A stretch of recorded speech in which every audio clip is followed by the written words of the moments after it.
Roseboro batting for Hernandez. Swings on the first pitch. Donaldson digs it out of the dirt at second and makes his play. So Roseboro is out. One away here in the top half of the ninth inning.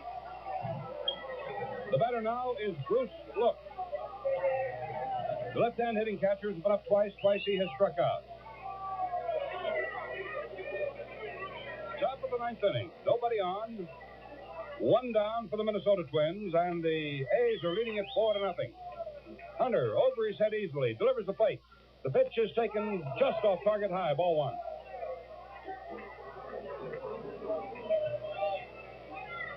Regardless of how the flip turns here tonight, there's one thing we've got to say, that this Hunter has pitched himself a ball game that he will long remember, and so will the A's. Overhand fastball, swung and a miss for a strike. 1 ball, 1 strike count on Bruce Look with one out here in the top of the ninth inning. 4-0 the score in favor of Jim Hunter and the Oakland A's. Look waves that wand back and forth.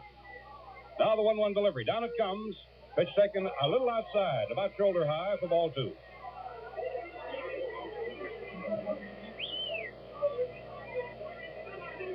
Bagliarone pops the mid as a target. Hunter delivers. The pitch is swung on, and a line shot is fouled down the third base line.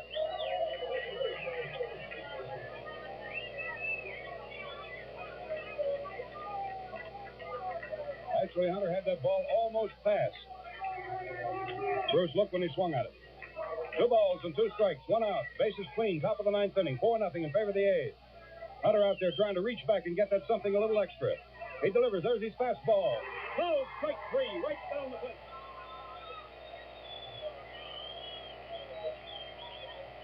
Strikeout number 10 for the Catfish. And Rich Reese is coming up as a pinch batter. He'll bat for Peronowski. Rich Reese. Well, they're down to the very last out in the top half of the ninth inning.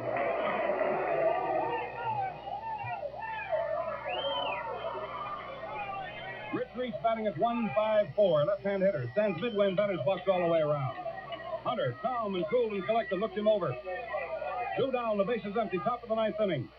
Down comes the pitch. Reese swings on it and foul tips it. That's strike 1.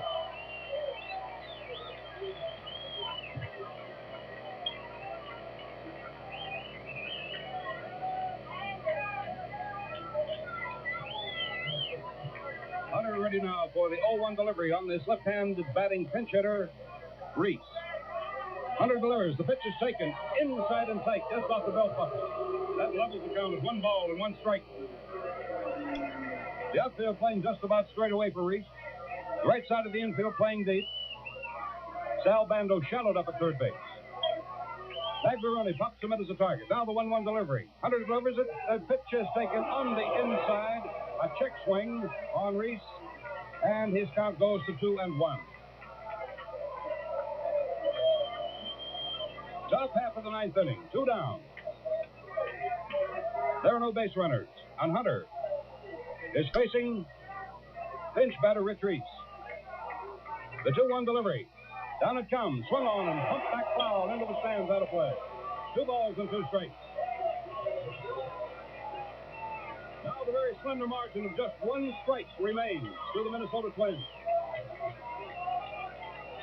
And it's being carried by, the responsibility is being carried by Rich Reese, the pinch batter.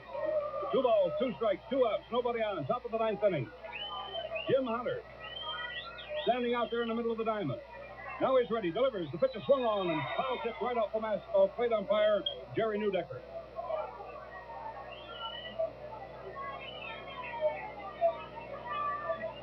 So the tension mounts here at the Coliseum. And what tension there is here, too, tonight, before 6,298 who've come in here to see a magnificent pitching performance by Jim Catfish Hunter.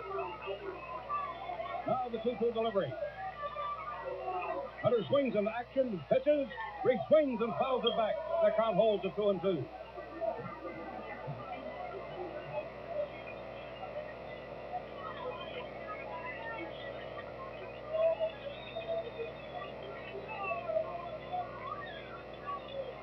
The outfield playing rather shallow for Rich Reese, a left-hand hitter. The 2-2 delivery. Down it comes. Swung on and puffed up in foul ground. Sal Bando digging after it. Can he make it? He cannot. It's behind the dugout into the crowd. Down the third base side. So it's still 2 balls and 2 strikes on Rich Reese.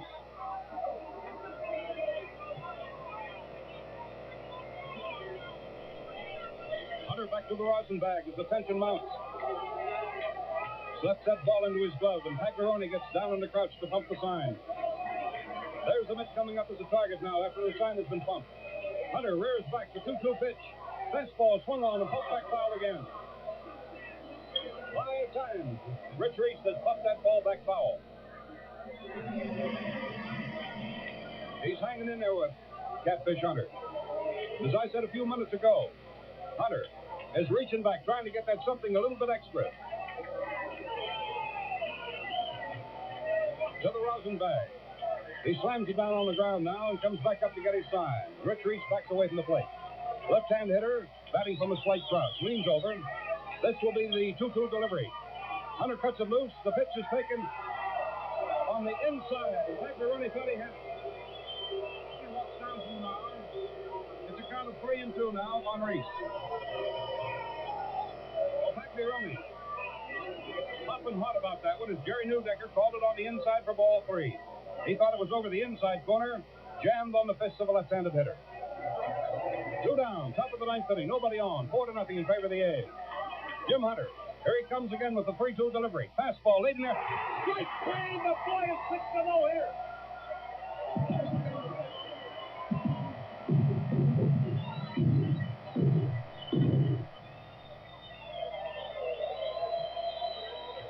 Tell you tonight, he is being mobbed. Jim Catfish Hunter did not allow one man to get to first base tonight against the Minnesota Twins. He pitched a perfect ball game and goes into the record books tonight of the immortals who have stood out on that diamond and have been able to mow the opposition down. Right now, his teammates have hoisted him to their shoulders and they're carrying him to the dugout. And you can well imagine how this young man feels. Pitches a no-hitter, and Monte Moore, I can tell you one thing, that I have gotten a lot of thrills out of broadcasting no-hitters.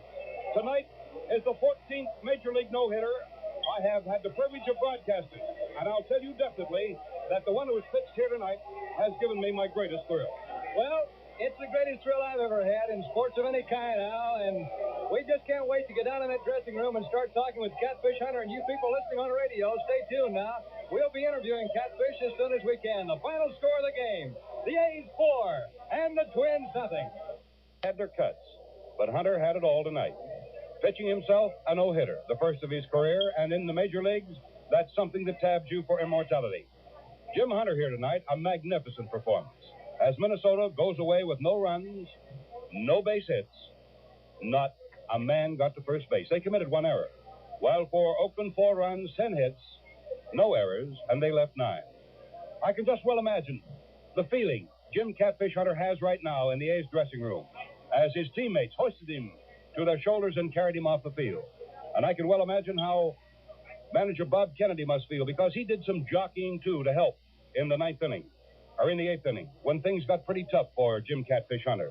There was some moving back and forth between the pinch hitters and the men coming in to pitch in the ball game.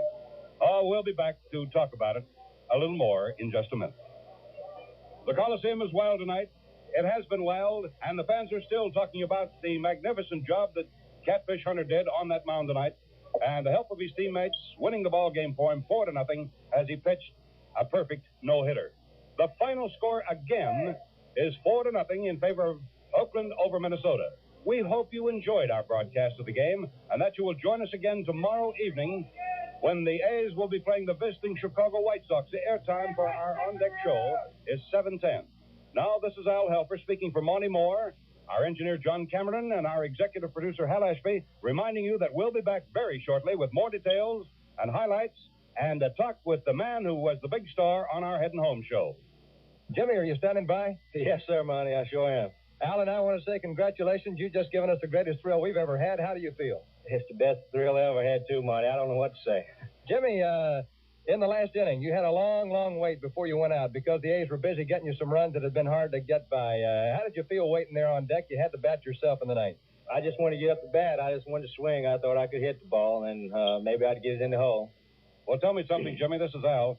In the last portion of the ball game, did you figure that you did have plenty to go ahead and pitch that no-hitter? And it was a magnificent shot tonight, believe me. Yes, I feel real good tonight. My fastball was real alive, and my breaking ball wasn't real good, but at times it was real good, and at times it wasn't. But I relied mostly on my fastball, and felt real good. I want you to know something personally, Jim. I've had the privilege of broadcasting 13 Major League no-hitters, but your no-hitter here tonight gave me the biggest thrill I've had in baseball in years and years and years. Thank you, Al. Jim, you had a situation or two I'd like to ask you about in the no-hitter. You had a ball change come up on a 3-ball, 2-strike count in the 8th inning.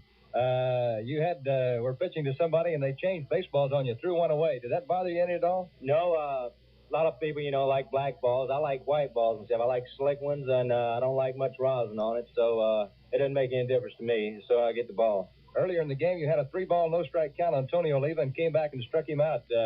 What do you remember about that? Well, one of the pitches was real close, and it was a strike, and then I come back real strong and threw the ball, and he just swung and missed him. Jimmy, you pitched a lot of no-hitters in high school in your amateur career. Do you remember how many? 5. Is this anything like what you expected it might be to pitch your first one in the big leagues? No, this is greater. Jimmy, I was going to ask him about the very first no-hitter he ever pitched, if he might have been remembering that when he was working down here on the mound at the Coliseum tonight. No, I don't remember it in high school. Jim, you had a near no-hitter on our last road trip. You pitched 6 2/3 innings at California, and